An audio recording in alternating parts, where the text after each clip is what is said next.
connections in more places than ever before.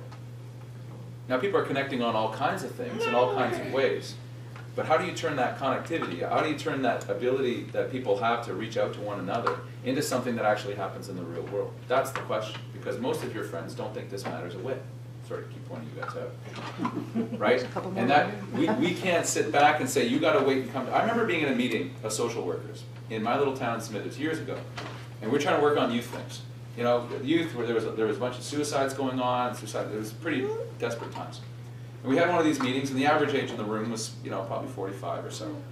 And they were lamenting. They said, well, why don't the young people come out to our meetings? We held 6 meetings last year, and they didn't come out. And I was sitting there as a 27-year-old person in the room saying, well, why would a 16-year-old come to a meeting? 16-year-olds don't go to meetings as a general rule, right? They go. So what is your willingness, what is our willingness to go to where they're already hanging out? Right? You want to come with me to the skateboard park.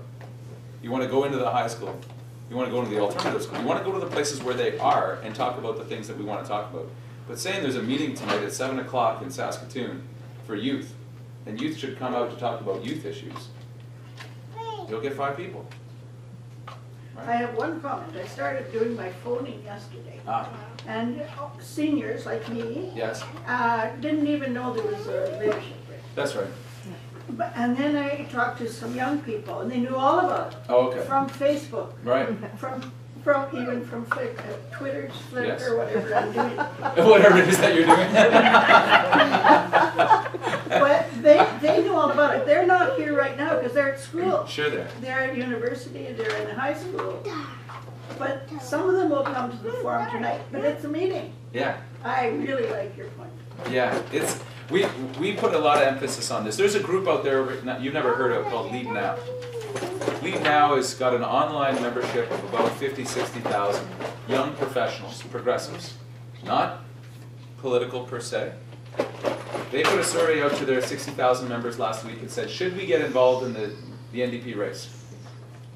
They got a large response back that said 95% yes, get involved, we want to engage. These are not, generally speaking, party members of anybody. Lead Now has 2 main issues that they're concerned with. One is getting parties to cooperate, and the other one is climate change.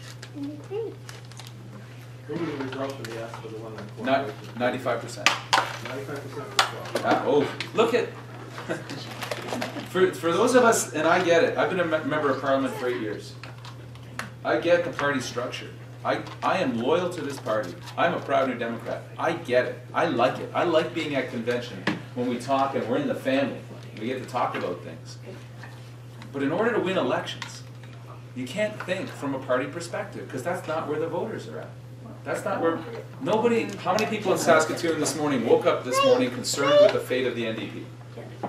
Or the Liberal Party? Yeah, there's a few of you. Yeah, no, but how many of your friends did, right? And how many people, if I went down Main Street today and said, okay, survey, when was the last time you thought about a political party?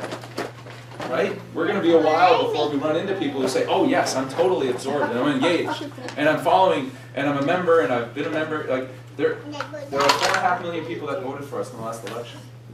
There are less than 100,000 members of this party. 4.5 million, less than 100,000. We obviously make an appeal to a large group of Canadians. But the question is, how do you go from 4.5 million to 7 million or 8 million? Because that's what you need for government. And there's some false notions going on within this race.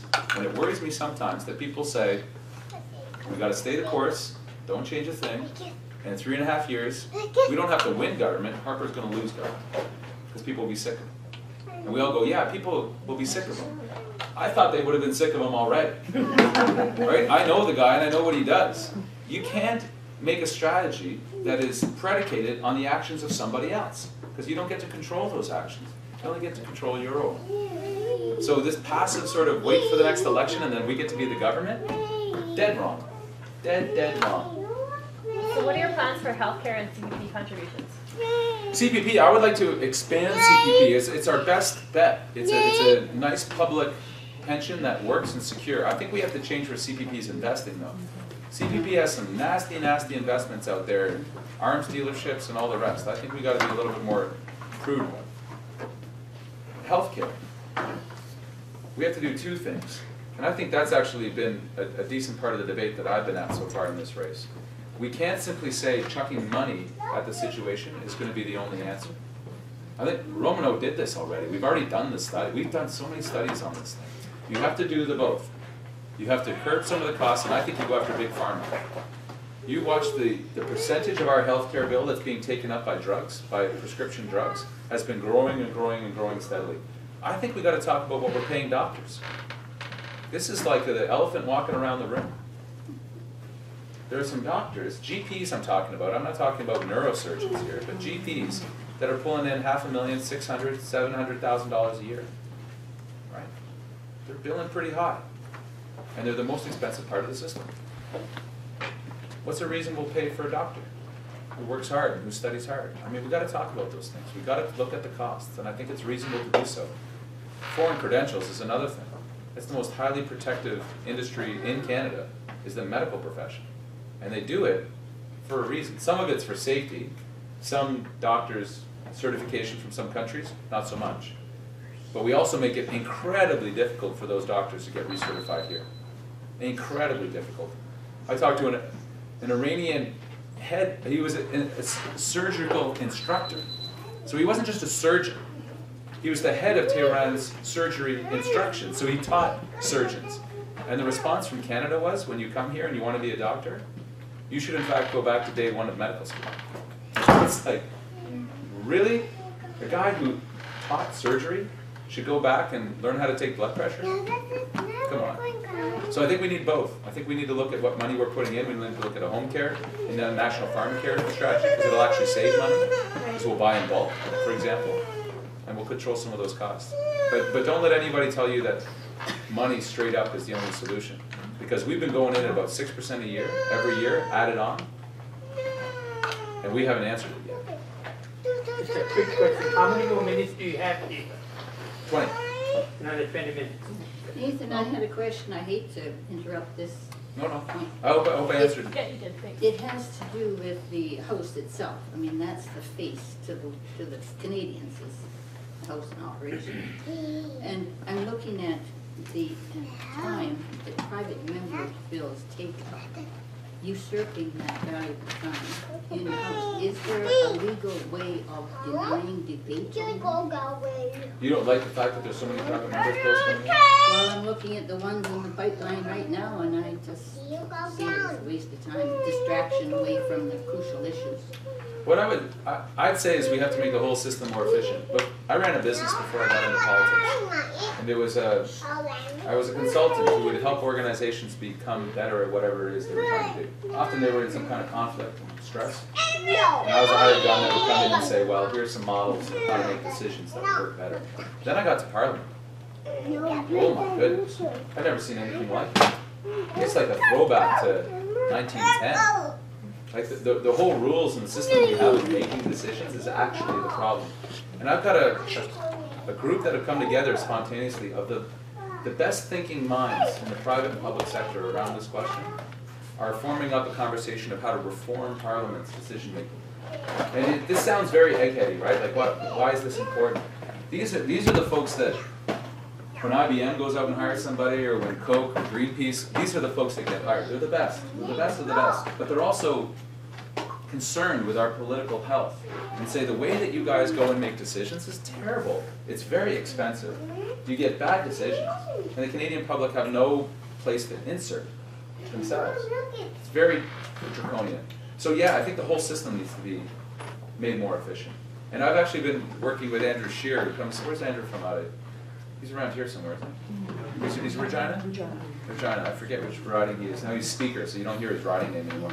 And Andrew and I are at political opposite ends of the spectrum, right? And a whole bunch of things. But now that he's speaker, we've had amazing conversations about how to reform question period, which is a zoo. It's just so discouraging. And reform the way that parliamentarians talk to one another in the House. To restore back some sort of decent semblance of respect. I am going to be a Harper here and dictate. Good. Dictate away. We have a surprise, and this is an informal gathering. And we have a birthday, Oh, and very we good. have a birthday cake, and we would like the birthday person and you to cut it and Oh, wow. share it with us. Very How good. about that? So Biardo, who is from Nicaragua, Hey. would like to go up and share that with you. And we can keep talking on and with you as this happens. Eat and talk. How about that? Great in politics. Feliz cumpleaños, amigos. 21, okay? Yo tengo uno de groups now. Oh, sí. So the Harper's use of NGOs to push money. ¿Tiene una pregunta de eso? Esta idea que el nuestro gobierno, like utilizar NGOs, gobiernos non-governmentales, para explorar el proceso de empresas. They want to push his mining company. This is Portuguese, because I work in I know, I can tell, yeah. But that is a serious question because he's gutting. There's a full NGO component historically that's worked overseas and has actually built a good reputation for Canada. And what they're doing now is cutting the ones that would oppose Harper's strategy